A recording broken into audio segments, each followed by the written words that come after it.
성도 여러분 평안하십니까? 성령 강림 주일이자 5월의 마지막 아침을 맞습니다. 코로나로 인하여 많은 어려움이 있었지만 성령을 기다리던 예수님의 제자들처럼 하나님께서 저희들에게는 은혜를 소망하게 하셨고 다시 복된 아침을 주일로 맞습니다. 이 복된 성일, 놀라우신 하나님의 은혜가 가득한 우리 성도 여러분의 가정과 삶이 되시기를 축원드립니다. 오늘은 신명기 26장 12절부터 19절까지의 말씀으로 함께 하나님의 은혜를 나눠보고자 합니다.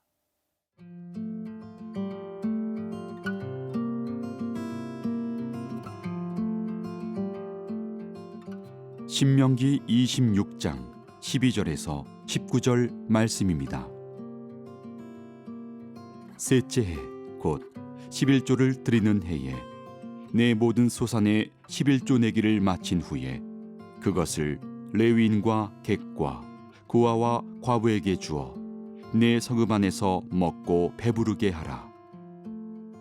그리할 때에 내 하나님 여호와 앞에 아뢰기를 내가 성물을 내 집에서 내어 레위인과 객과 고아와 과부에게 주기를 주께서 내게 명령하신 명령대로 하였사오니 내가 주의 명령을 범하지도 아니하였고 잊지도 아니하였나이다.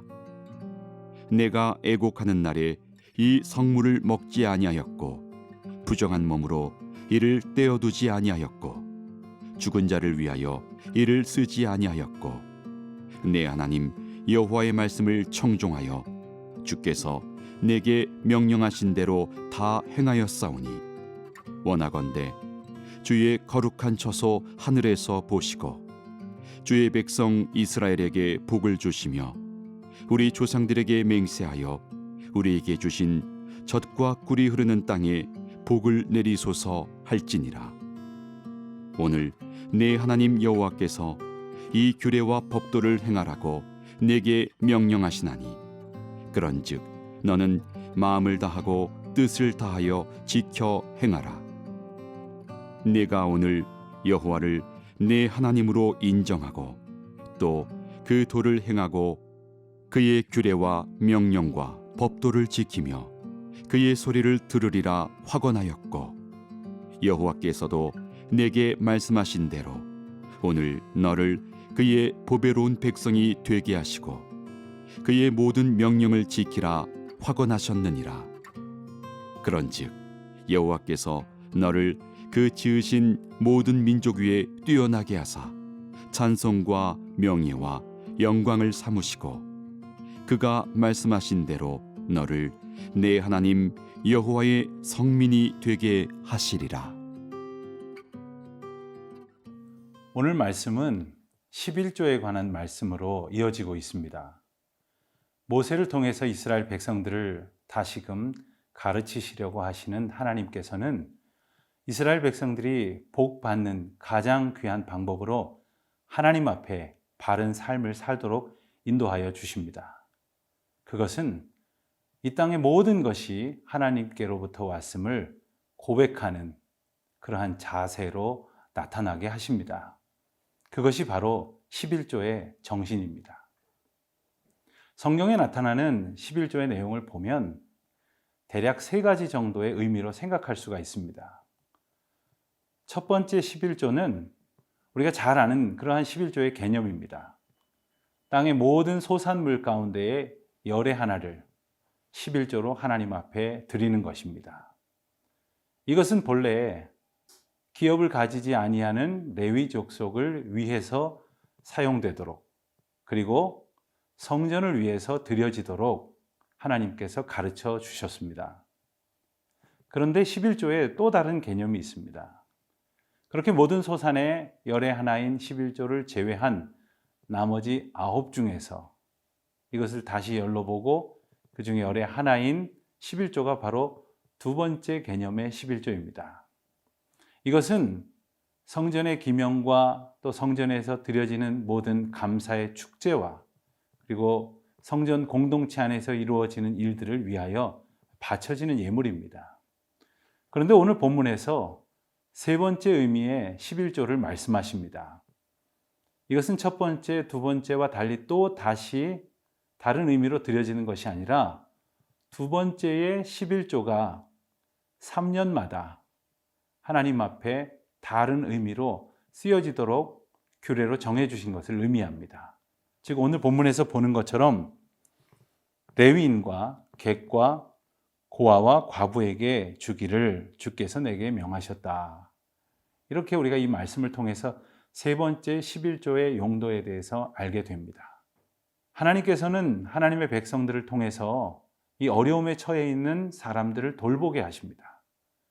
그리고 그 돌봄을 통해서 공동체가 온전하여지고 또 하나님께서 기뻐하시는 나눔과 섬김이 귀하게 그리고 널리 퍼지는 그러한 아름다움을 원하셨던 것입니다.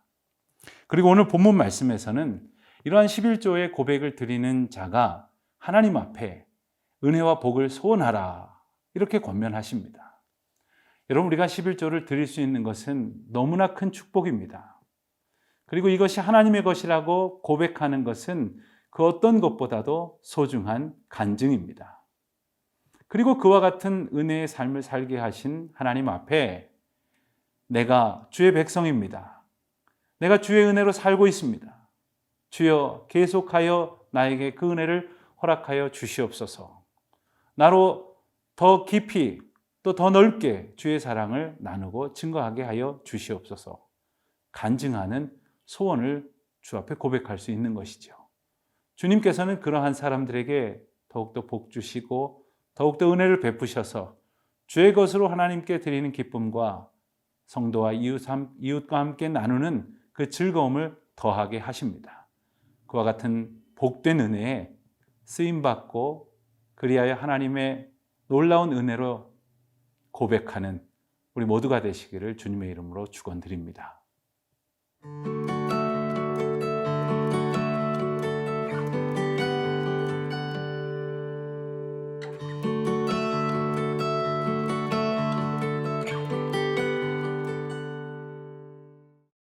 신명기의 말씀은 한마디로 모세의 설교라고 말할 수 있습니다. 구체적으로 조금 그것을 구분해 본다면 모두 4편의 설교가 이제 한 책을 이루고 있다고 말할 수 있겠습니다. 모세가 가나안 땅에 들어가지 못하게 됨에 따라 그는 하나님께서 마지막으로 남기신 귀한 사명에 충실합니다. 그것은 이 광야 세대, 즉 광야에 들어갈 수 있도록 하나님의 은혜를 얻었지만 이스라엘 백성들에게 허락하신 그 출애굽의 감격과 또 말씀과 규례와 율법들로 충분히 훈련되지 못한 세대들을 향하여 하나님께서 약속하신 그 놀라우신 축복과 또한 당부하신 율법을 모세를 통해서 가르치시려고 하시는 것이죠.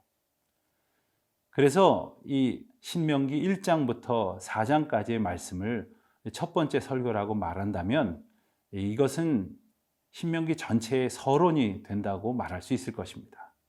그리고 4장 말미와 이제 오늘 말씀까지의 본문이 본문이라고 말할 수 있는 두 번째 설교가 됩니다. 두 번째 설교의 요약이라고 말할 수 있는 부분이 바로 16절 이하의 말씀입니다. 16절에서 하나님 말씀하시기를 이 규례와 법도를 행하라 이렇게 명령하셨다고 했습니다. 이스라엘 백성들이 복된 삶을 살아갈 수 있는 것은 하나님의 복의 근원으로부터 이 명령을 준행하는 것입니다. 그리고 말씀하시기를 너는 마음을 다하고 뜻을 다하여 지켜 행하라 하셨습니다. 하나님의 법도를 지키는 자들, 그들은 하나님의 말씀을 준행하는 백성이 되고 또 하나님의 인도하심을 받는 백성이 될 것입니다. 오늘 우리는 어떻게 살아가야 할런지, 우리의 인생은 어디로 향해 가야 할 것인지 우리는 늘 그와 같은 질문 가운데에서 살아가고 있습니다. 하나님의 복을 얻는 백성으로 살아가기를 바라지만 정작 하나님의 인도하심을 따라 살아가고 있는지, 또 주님의 인도하심을 준행하며 우리에게 허락하신 당부와 법도를 기억하며 오늘도 그 뜻 가운데로 온전히 행하고 있는지 우리 자신을 겸손히 돌아볼 수 있게 되시기를 바랍니다. 주님께서는 이스라엘 백성들과 오늘 우리에게 약속의 땅으로 인도하시며 주님의 복으로 예비하여 주신 그 길로 우리를 인도하십니다. 우리는 과연 그 인도하심에 합당한 준행의 순종을 드리고 있습니까? 오늘도 우리는 주님이 인도하시는 그 길 가운데로 주님을 바라보며 주의 말씀을 기억하며 주님께서 우리에게 허락하신 그 뜻으로 나아가고 있습니까? 오늘 본문을 통해서 그와 같은 모든 명령을 지키게 하신 백성들이 받을 약속, 19절 말씀에서 여호와께서 너를 그 지으신 모든 민족 위에 뛰어나게 하시겠다고 하십니다. 하나님께서 또한 우리를 여호와의 성민이 되게 하시겠다고 약속하십니다. 우리는 스스로 거룩할 수 없습니다. 온전할 수 없습니다. 주님께서 우리에게 믿음으로 살게 하실 때 믿음의 사람이 될 수 있고 거룩하게 하실 때 거룩한 백성 될 수 있을 것입니다.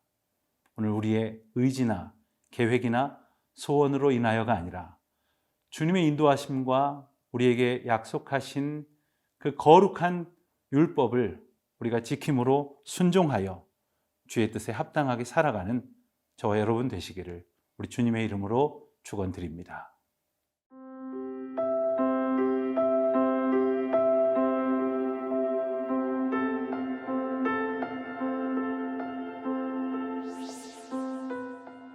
거룩하신 하나님 아버지, 어찌 살아야 할지를 알지 못하는 어리석은 백성의 삶에서 떠나 주님의 복된 은혜의 길로 인도하여 주심을 감사드립니다.